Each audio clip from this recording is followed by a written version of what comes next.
Libraries are places that hold our stories. Libraries are where generations gather, where dreams take root, and where legacies are built together.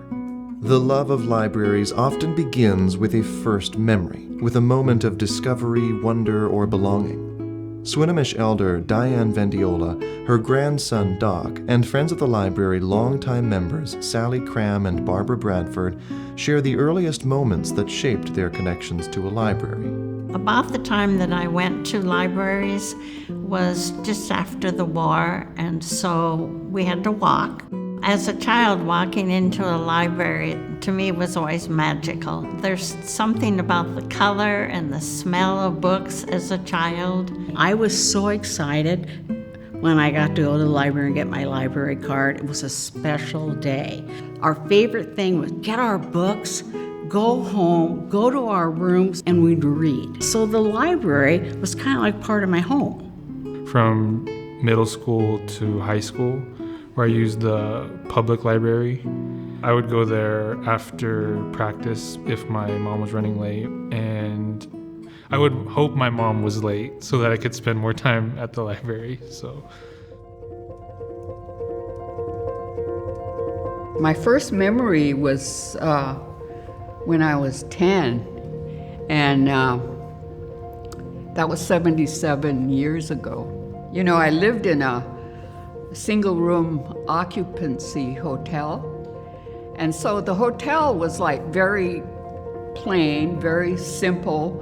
The library had like a winding staircase, and I was thinking, man, this is just like the church. And so my first memory is like libraries are like church. I just remember the first time I went to the library, I thought, this building is huge. I remember going over to the children's section. They had a table over there. I could go over there and sit on the floor. I had access to whatever I wanted to learn. I feel like when I went into the library, I felt at peace. I felt a sense of calmness. Libraries are living legacies that nurture curiosity, preserve cultures, and bring people together.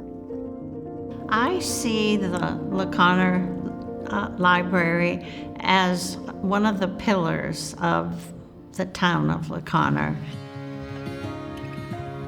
It used to be, you have your churches, you have your school, you have your library. It brings people together, it's a safe place, and it needs to always be there. My father, his whole thing was all about education is going to empower you. You got to get an education so you can think, because you got to know where you want to go and you got to know how to get there. That's what my dad used to tell me. To me, I look at it from a child's view. It's a sanctuary. I associate it with community. It's fun to walk into the library and see somebody we haven't seen for a long time. Maybe say hi, maybe start a conversation. But it's just little pieces that are being put together to make people feel a little better about themselves. What I taught was tribal peacemaking, and you could have this space to teach others. When there's somebody there that is supporting your pursuit of knowledge and is encouraging you, it's a wonderful thing. And I always looked at it was a safe place to go, a comfortable place. The Conner Swinomish Library connects us all. Our traditions meet, our voices are honored, our shared stories are preserved.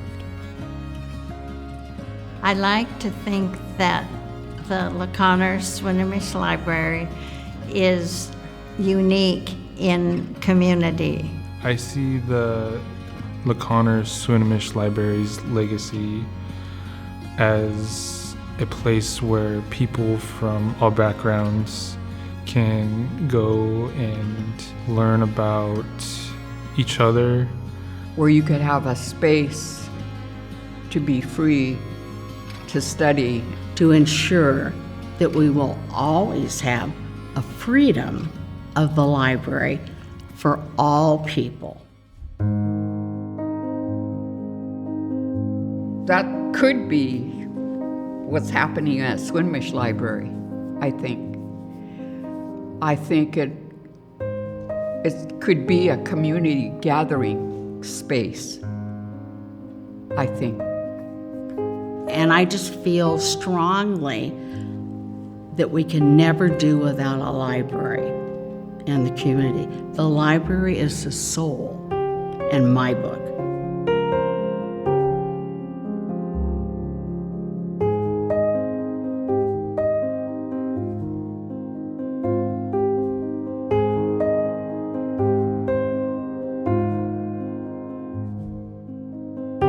When I think about the legacy of the Conner Swinomish Library, I think of hope. I think of understanding. I think I would say community. The word that comes to my mind is freedom. And you only have freedom when you empower yourself. I think about the legacy of all libraries for all communities and all people. And that's the one thing I never want to see diminished in this library. There's always hope.